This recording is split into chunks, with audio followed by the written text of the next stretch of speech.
Joint Assembly will please come to order. You may be seated.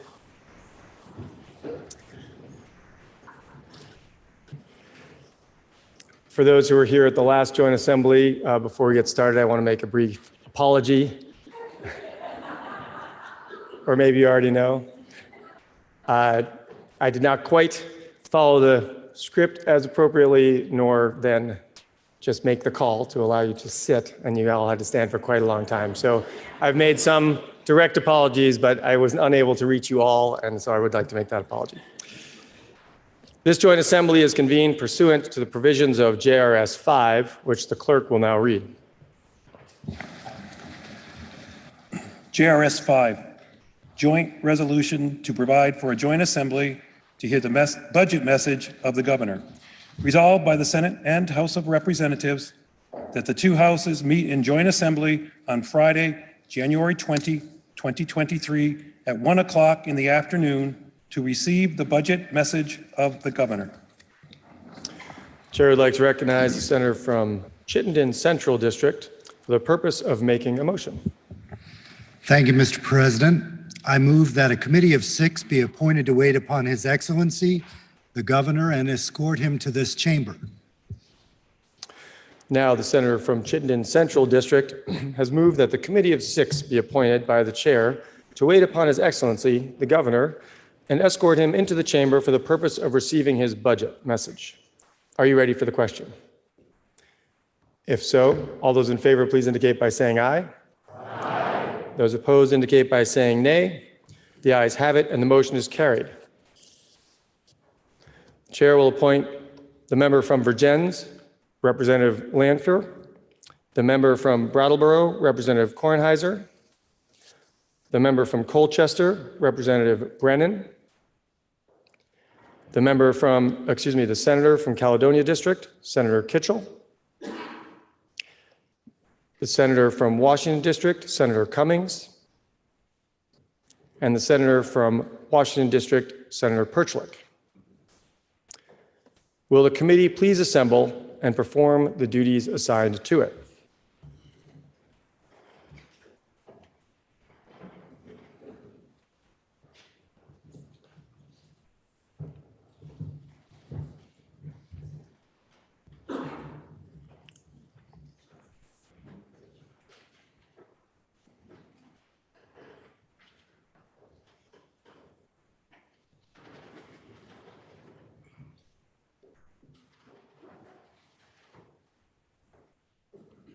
You can go get him.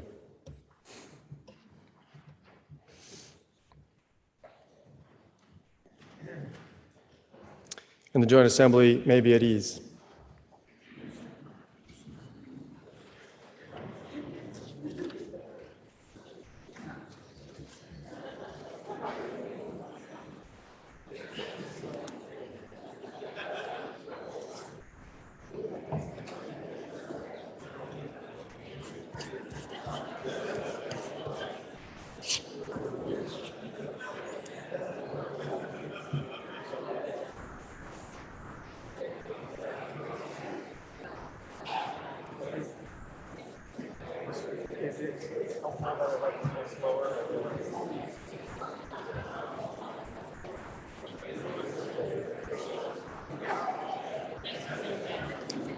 Thank you.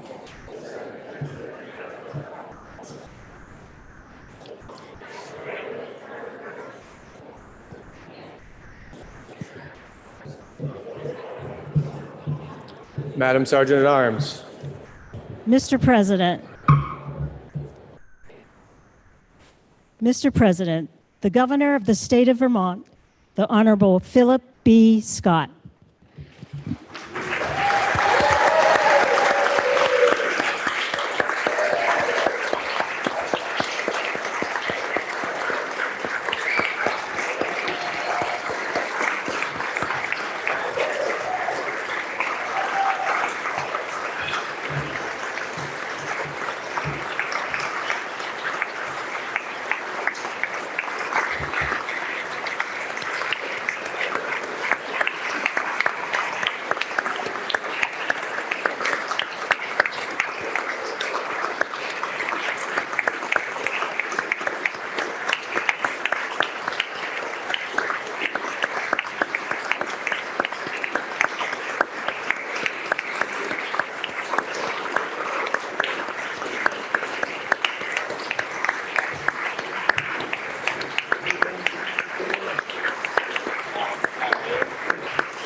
This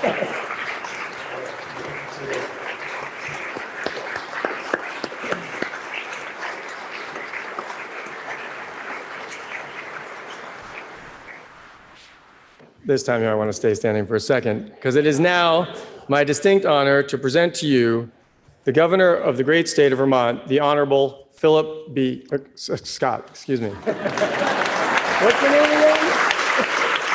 That's all right. And I filled that glass for you. Oh, thank you very much. What's your name? Thank you very much.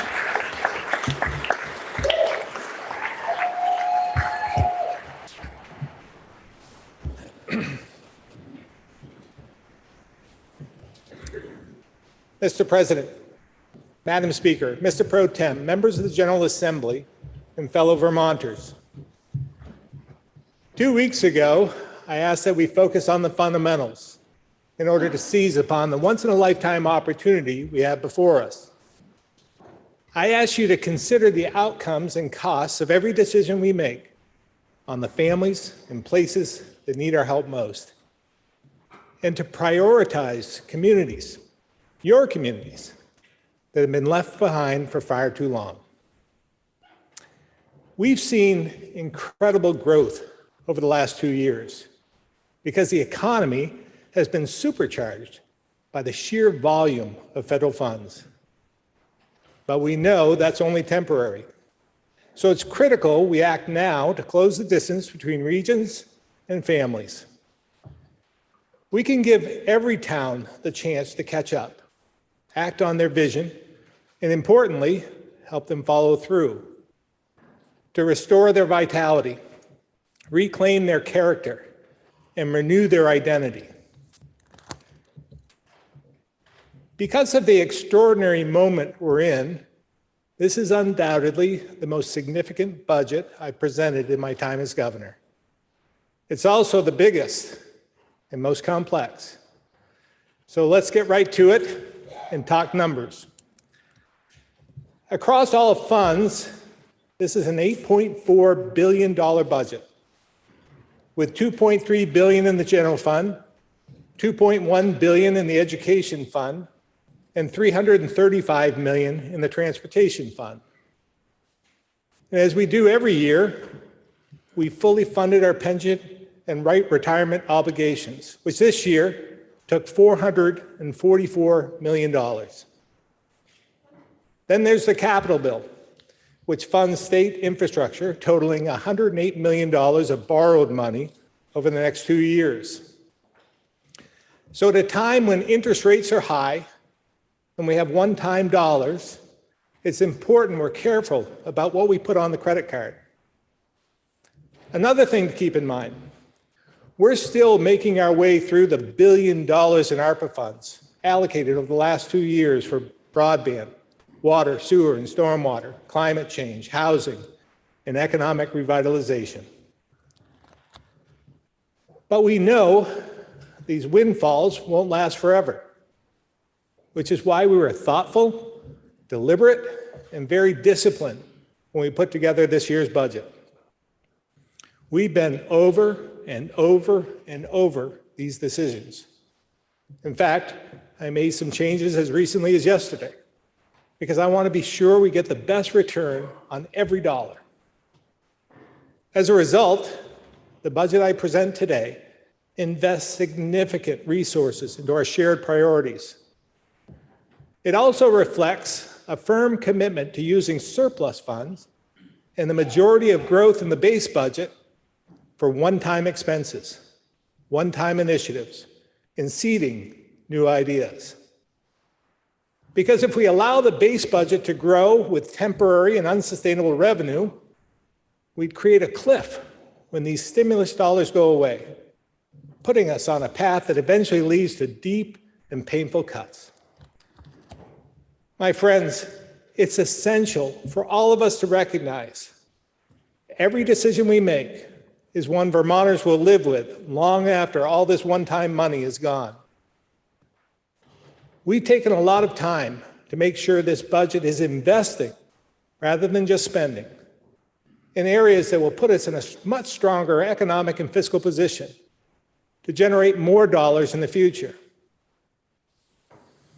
Over my life, I found that spending money is actually pretty easy, but investing it to get the best return is much more difficult.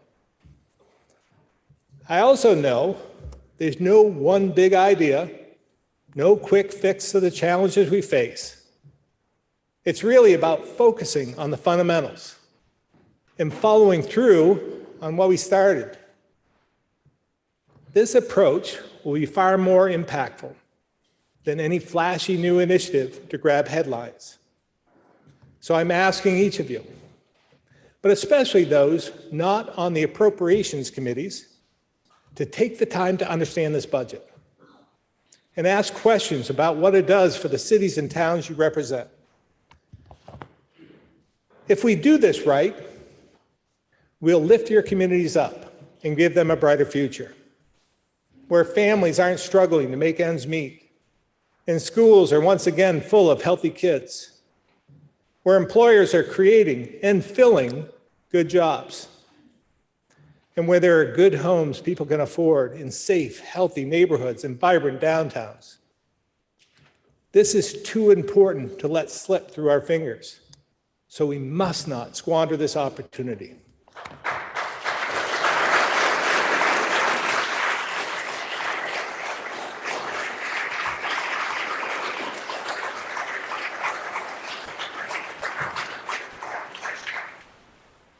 Perhaps the most valuable thing we could do with this year's surplus is make sure we get every single penny of the federal funding available to us in the next few years.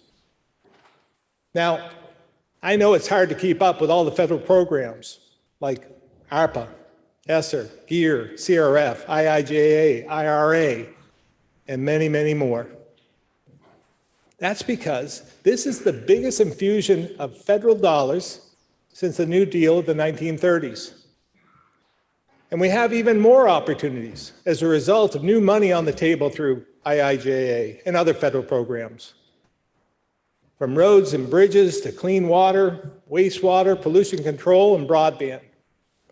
We can fund infrastructure projects that are essential to revitalize communities in every region. But to draw down this money, we must be able to pay our state share. So my budget commits $150 million to take full advantage of these federal programs. Now, I understand committing today's dollars to match future federal funding may not be appealing. So let me explain why investing it now is the best strategy. First, for every one of these state dollars, we get at least 4 federal dollars back. I think our treasurer would agree that's a pretty good return on investment.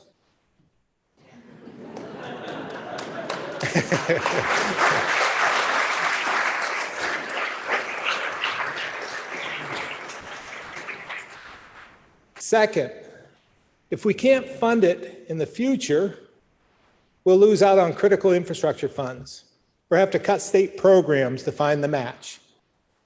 Third, this is an investment that will inject money and jobs into the economy for the next several years, which we'll need to sustain state revenue and continue to invest in our priorities. Finally, and importantly, this is about real projects in your communities. It means roads like Route 78 in Swanton, Route 2 between Cabot and Danville, Route 5 in Brattleboro, and 22A through Benson. They'll get rebuilt with wider shoulders for all users and improvements to address water quality. And then there will be water projects that will move forward in Bethel, Northfield, Springfield, Craftsbury, and Rutland.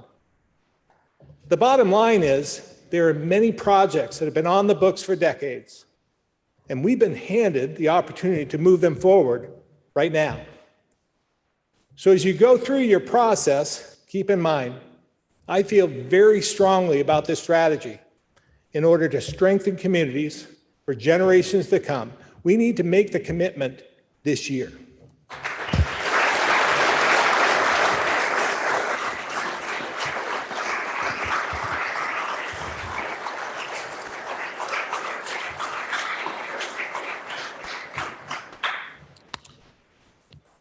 help make sure the billions in federal money we've received is benefiting more regions, we're using data to identify towns and villages that don't have the tools to go after state funding and have missed out because of it.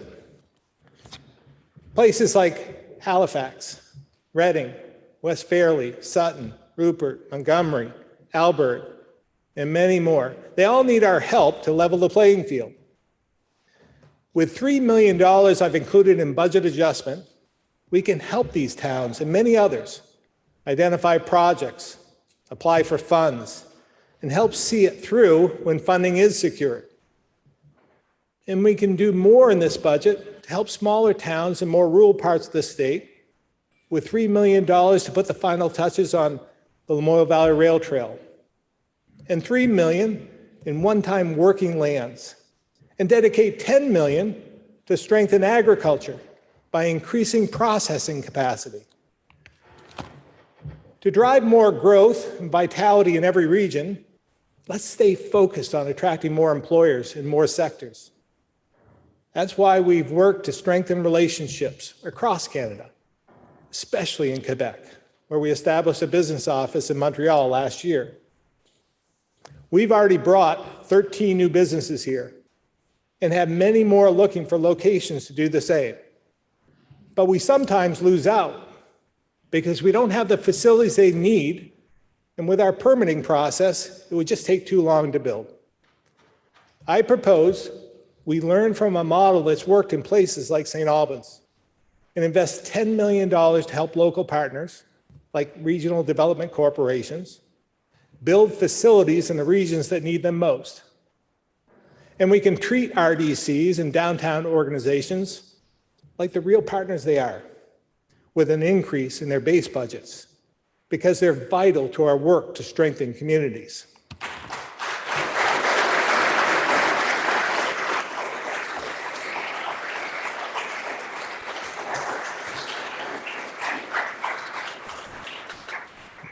Three years ago, we worked together to dedicate millions in state funds to clean up old, contaminated industrial sites. Since then, we've funded dozens of projects to turn brownfields into valuable assets, like housing in Hartford and Rockingham, a new small business in Wethersfield, and a new dental office in Newbury.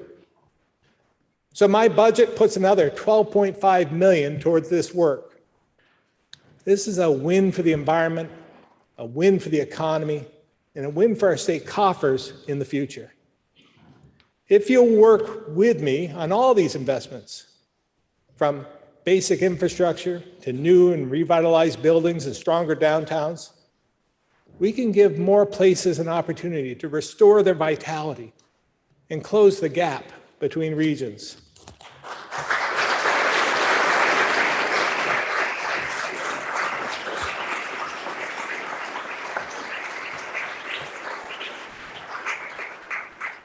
This also means keeping our communities and families in mind as we address climate change. The fact is, 70% of Vermonters rely on fossil fuels to heat their homes. To change this, we need to help people through this transition, not punish them.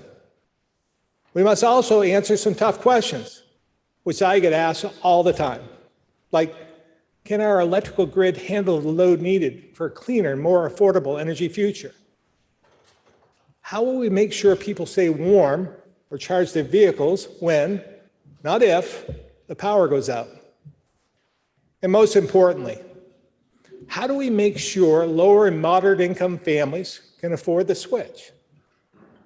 Now, there are solutions to these questions, and I share the sense of urgency here. But we've got to get this right.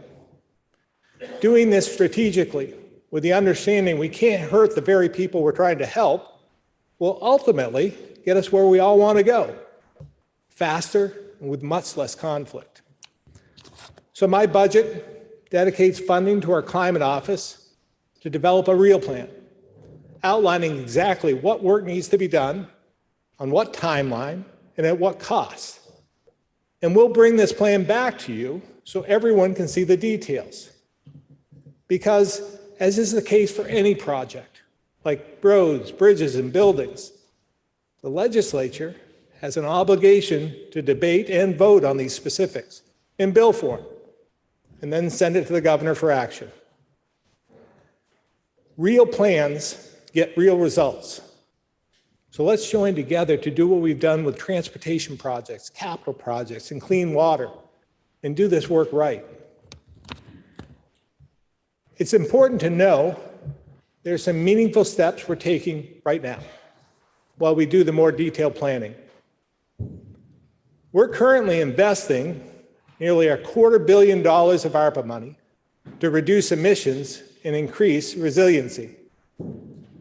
On top of this, we're receiving new funding through the Infrastructure Investment and Jobs Act and the Inflation Reduction Act so we can weatherize more homes and provide more incentives to purchase electric vehicles, appliances, and cleaner home heating options.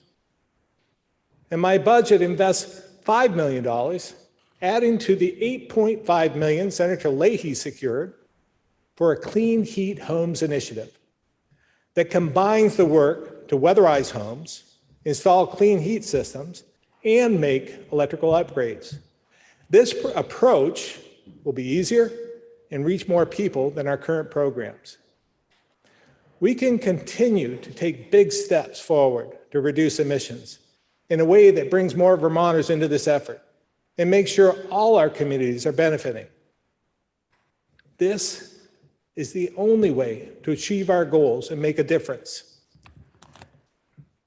There's no question, in order to have strong communities, we have to stay focused on health and safety.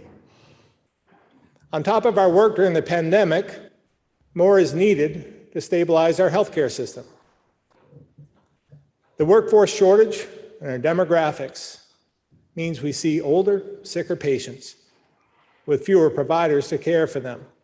So while we work on the underlying fundamentals, I propose another $10 million in one-time stabilization. We also need to make sure those who can leave the hospital but still need care as they recover have support from home health agencies. To help them do that, we should eliminate their provider tax, freeing up about $6 million, which is especially important due to recent federal cuts to Medicare rates. Next, let's help more vulnerable Vermonters access critical dental services. Today, it's next to impossible for many Medicaid patients to get dental care because Medicaid only pays 50% of the commercial rates. This makes it very difficult to sustain a dental office in communities with a high percentage of these patients. Access to dental services for both adults and kids reduces chronic disease and has other positive impacts on physical and mental health, self-esteem, and even on the ability to get a good job. So let's help these families by increasing the Medicaid rate to 75% of the commercial rate.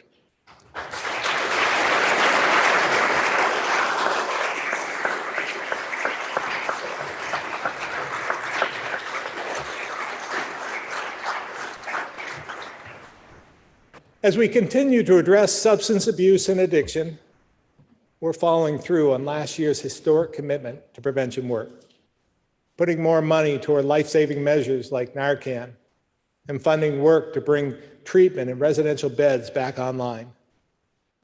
And because we see a tremendous overlap between substance abuse and mental health, I propose $9.2 million to fund a 2-year pilot that helps primary care doctors better address both in a way that supports kids and families in more areas of the state.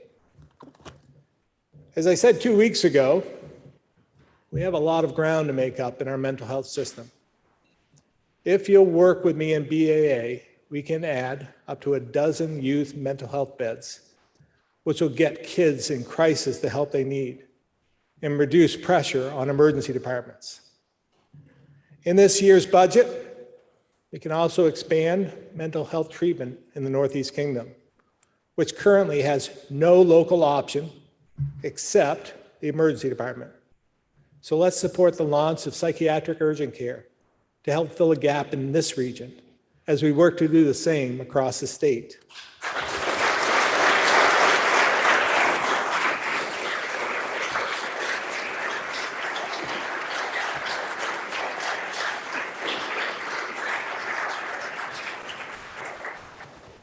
All of this intersects with public safety challenges. Violent, mentally ill adults need both treatment and a secure setting. But if they don't meet specific federal criteria, they can't stay in the state psychiatric hospital. So my administration has identified beds to help fill the gap without impacting the budget. In the Capitol bill, we're funding work to plan for a new facility to do the same for violent youth. We can also invest in law enforcement and victim services with almost $2 million to fund the Criminal Justice Council's work to improve training curriculum. And we'll add resources to train officers on fair and impartial policing and stabilize support for victims of violent crime. I also propose $1.3 million to fill a perennial funding gap for E911 due to fewer landlines in Vermont. But this may be part of a larger conversation we need to have about dispatch. Because we find ourselves in the same intersection we've been stalled at for decades. So we need to ask ourselves two basic questions before we're going much further. Should we provide a statewide system that all communities use? And if so, will we ask all communities to pay for their share, or do we fund it all with state funds? That's really the crux of the issue. The sticking point has always been about who pays and who doesn't. So only after we answer those basic questions can we develop a plan for the future. To reduce violence and drug activity in a lasting way, I've dedicated $10 million to help communities unify the work of local public safety and human service teams on the ground. We're developing this model in Bennington right now, and we expect to see some good results. So we need to be prepared to swiftly replicate it across the state. If we get this right, this could be a powerful way to help all communities turn a critical corner. Our public safety work always includes attention to root causes, which is why so many of our investments are focused on prevention and economic security. And this includes housing. That's why we'll continue with our comprehensive plan to address homelessness. We've already dedicated more than $400 million for emergency housing, shelter beds, temporary rental assistance, and paying down back rent. My budget funds another $26 million in one-time funds this year and sustains general assistance housing. But these programs are meant to be transitional and a bridge to housing security. They weren't the long-term solution before the pandemic and won't be the solution after.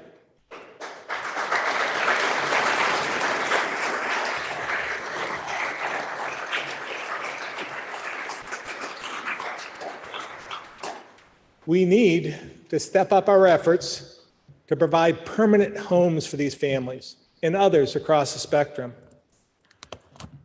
One way to do it is through VHIP, the Vermont Housing Improvement Program, which on its own has already helped us move 300 families out of homelessness.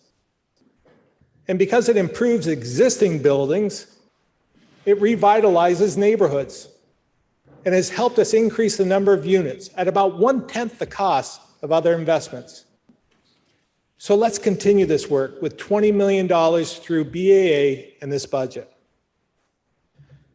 Our Healthy Homes Initiative is another tool for improving the quality of older stock and the health of Vermonters. So we'll dedicate an additional $10 million to make sure families, primarily in mobile home parks, have clean drinking water and functional wastewater systems. As we continue to focus the vast majority of these funds on affordable units for low-income families, including $21.5 million to VHCB this year, we can't forget those with middle incomes are also struggling to find a home they can afford. Last year, we worked together on a new approach, but it's far from enough, especially in communities where housing quality has decreased, along with a decline in employers, jobs, workers, and students. So this year, let's put another $20 million toward missing middle to start a revolving loan fund to help bridge the gap, making it possible to create more middle-income rental units. There's no doubt we need to invest more in this area, but it's not just about the money. Even with the hundreds of millions of dollars we spent over the last several years, we still need to add thousands of homes to meet the demand. So the smallest housing investment in this budget, $500,000, may be the most important, because it will help municipalities make updates to zoning laws that I hope we pass this year. As I said 2 weeks ago, if we want to see these investments turn into actual homes at the speed and quantity we need, we must make regulatory reform a priority this year.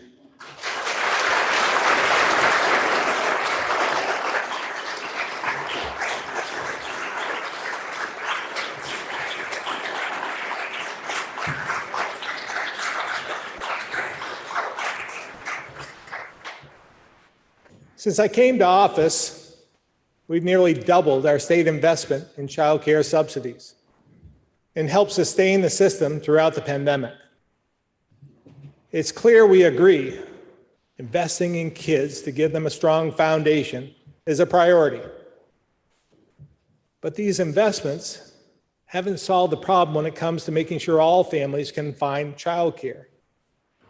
That's why this budget makes an additional and ongoing commitment of $56 million for a total of nearly $120 million a year to expand access to and affordability of childcare.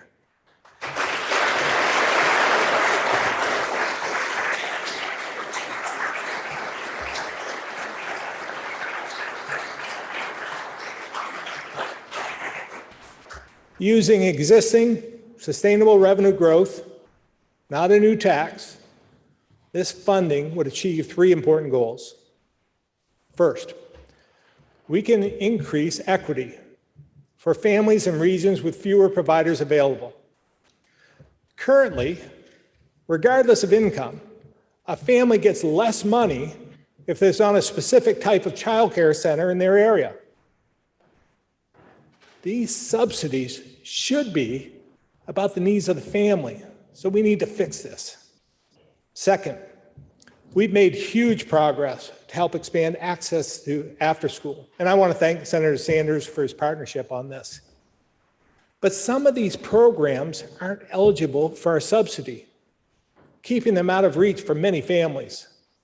So I once again propose to change this, and this budget includes the funding to do just that. Third, we can expand our child care subsidy to cover families at 400% of the federal poverty level, giving thousands more kids the early care and learning they need.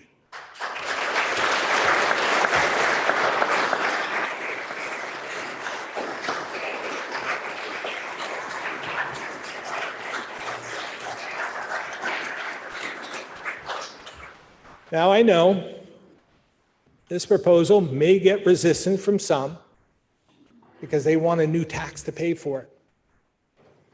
But remember the debate we had around clean water funding? I made the case we could pay for it with existing resources.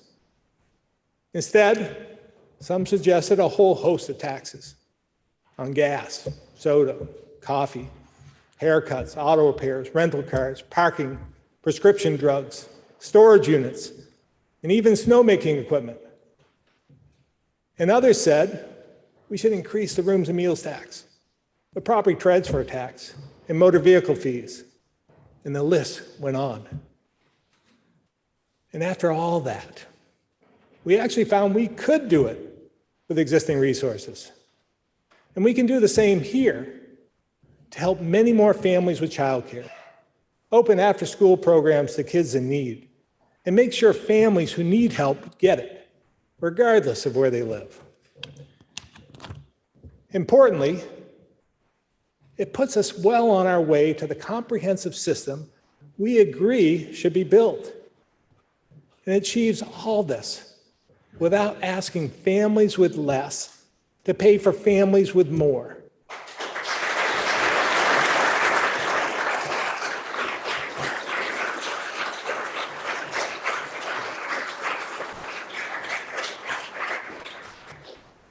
Similar to paid family and medical leave, we can show it's possible to fund priorities without raising taxes.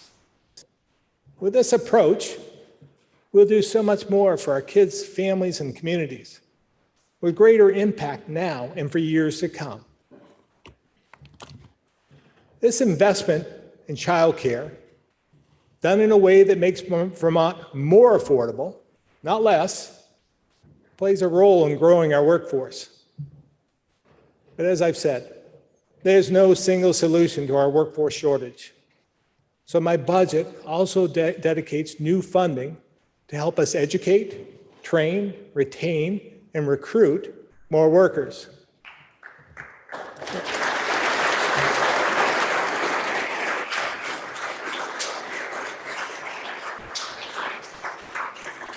When I came to office, the state was investing $25 million a year to the Vermont State College system. From the start, I proposed increases, and you've championed many as well. Fast forward to today, with the $2.5 million more I'm proposing, our annual investment could grow to $48 million. The state colleges are important to our regional economies, so they need to be financially sound. And to be candid, some of the decisions they've made and will need to make will be tough to swallow.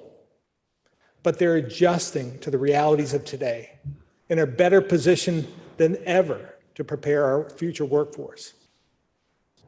So to help them finish this transition, I'll also dedicate an additional $9 million in one-time bridge funding and $10 million for transitional infrastructure.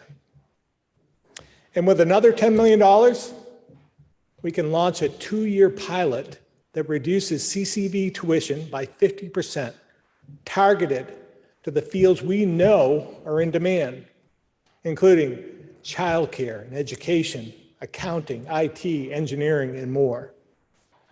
To sum it all up, I'm proposing $78.2 million across all funds to our state colleges.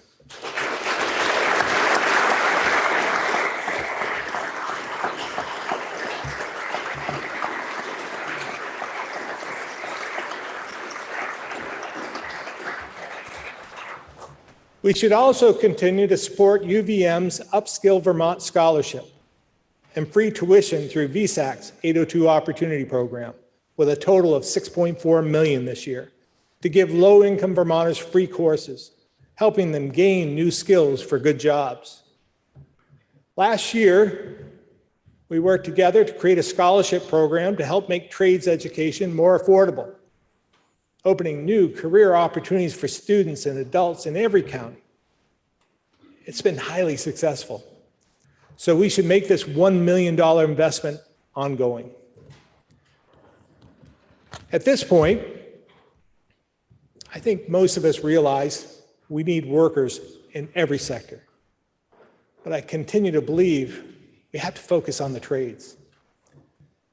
Without tradespeople, we can't keep the lights on or the water running. We can't keep the roads or the vehicles on them safe. We can't build the houses or businesses we need, maintain our hospitals or schools, or keep up with our climate mitigation projects. Without them, we really can't do much. I remember being a kid at Spalding As you might imagine, I was a gearhead. I loved working with my hands to create and build things. It helped me understand how things work or why they don't.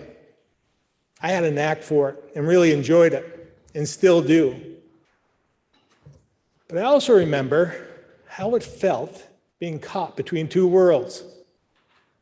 One, taking me on the traditional path to college, and the other was literally building that path instead of just envisioning it. I'd take my college prep classes in the morning and then head off to the vocational center in the afternoon. At that time, the vocational program was typically for those kids who weren't going to make it on what was considered the normal path. There was a deafening stigma attached, and I was stuck right between those two worlds, with neither group of kids understanding why I was with them. That may have been the start of me being a centrist, by the way. We knew then, and we know today, that looking at these students as just shop kids couldn't be further from the truth. And if you don't believe me, I can introduce you to lots of electricians, plumbers, and contractors who'd be happy to talk to you about how rewarding and lucrative it is. I think most of us have probably already recognized just how smart they are when we've needed them on a weekend to bail us out of a jam with an electrical problem, a water heater leak, or a sewer pipe failure. I believe everyone is born with a gift. Sometimes you just need to explore long enough to find it.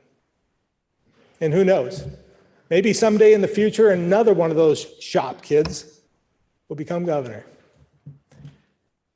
Everyone, from teachers and guidance counselors to parents and policymakers, needs to make a real effort to end the stigma around CTE and trades training.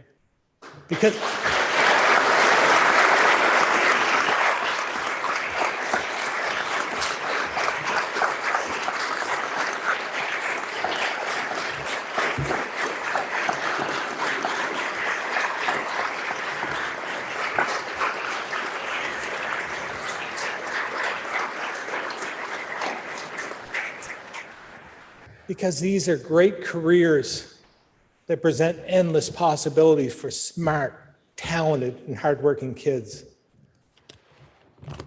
We can also do more outside our education system to increase the number of workers. We should continue helping employers train future workers with another 1 million through our internship program. Let's also invest $5 million in the Vermont Training Program to meet the increased demand from companies across the state, and to bring more federal CHIPS and Science Act dollars to Vermont, supporting President Biden's goal to grow our semiconductor jobs. And I propose we continue investing in recruitment tools that help attract more people, like our relocated worker program. But if we really want to keep and attract workers, we need to make it more affordable to live, work, and retire here. That's why I propose a $17 million tax relief package that starts by asking you, once again, to fully eliminate the tax on military pensions.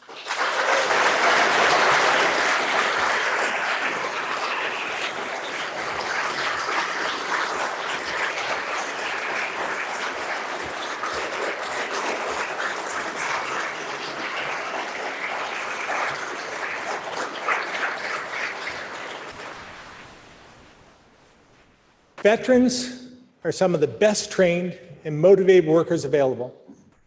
It's long past time to make it possible for them to start second careers here and not in one of the 38 other states who don't tax military pensions like we do. We can also expand our Social Security tax exemption for seniors and the Earned Income Tax Credit, a highly effective anti-poverty tool to put more money in the pockets of hardworking, low-income families. And we should join the 29 other states that offer their business owners a federal tax cut without reducing state revenue by a single dime. Here's the bottom line. If we want to make a bigger dent in our workforce shortage, we need to keep and attract more people to our state. Part of this effort also includes making Vermont more welcoming and inclusive. So my budget commits over $4 million to help refugees, immigrants, and new Americans settle into our communities.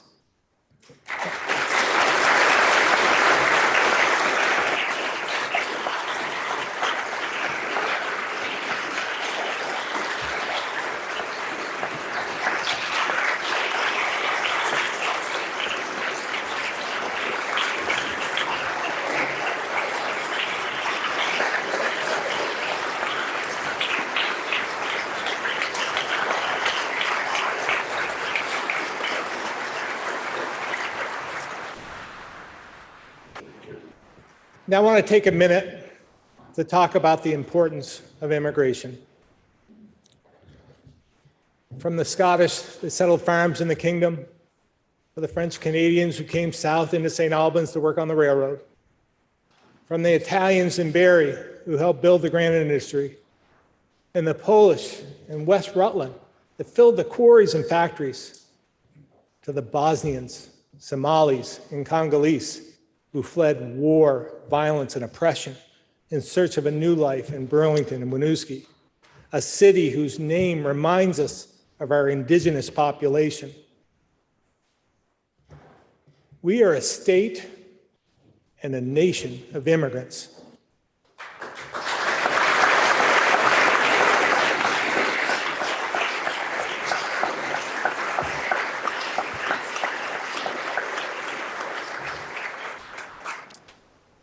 President Reagan said, "Other countries may seek to compete with us, but in one vital area, as a beacon of freedom and opportunity that draws the people of the world, no country on earth comes close."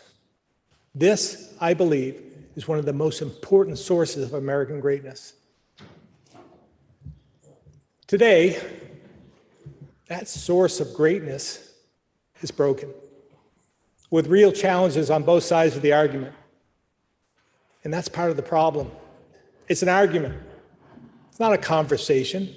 It's just two sides talking over one another, with nobody listening and no compromise in sight.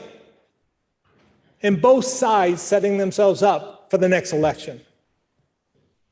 So once more, Vermont can lead the way. With compassion and courage, we can do our part to welcome those bold or desperate enough to leave their lives and all they've ever known behind, to travel thousands of miles just to live the American dream. There's nothing more American than this. And the fact is, we need them. We need their diversity and culture, their ingenuity and labor, their hope and optimism. So let's do our part here in this brave little state to fulfill our nation's promise and once more light the way to that shining city on a hill.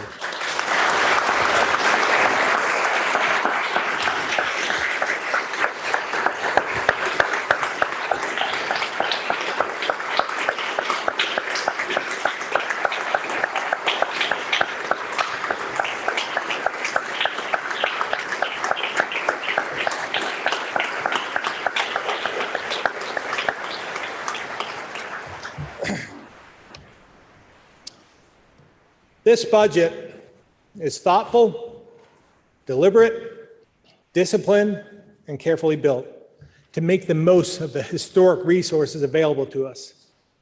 It's focused on investing, not just spending, to get the best results and grow revenue so we can move families and communities ahead. It prioritizes the regions and people who need our help most, to deliver an increasingly healthy and vibrant economy in each of your communities. It funds work to lift Vermonters up with the dignity of a good job and stable housing and letting them keep more of what they earn.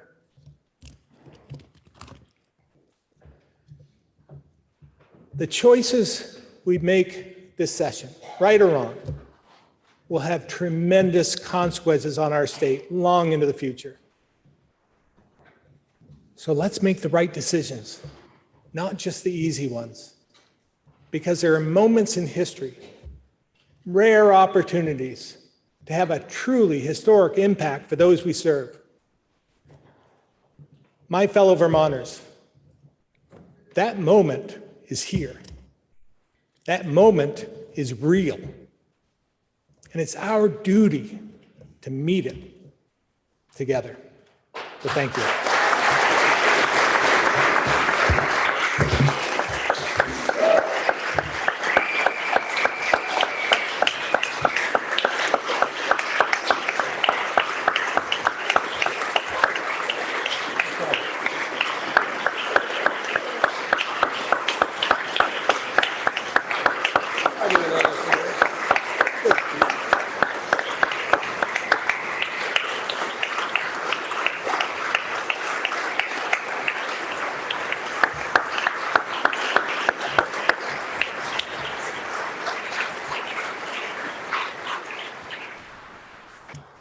You may be seated.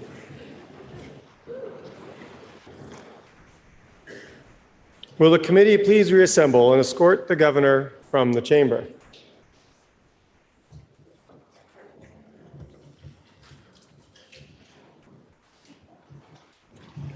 Again.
The Joint Assembly may be at ease as we await the return of the committee.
The Joint Assembly will please come to order. There being no further business, I do hereby declare this Joint Assembly dissolved and ask the Senate to join me in returning to our chambers.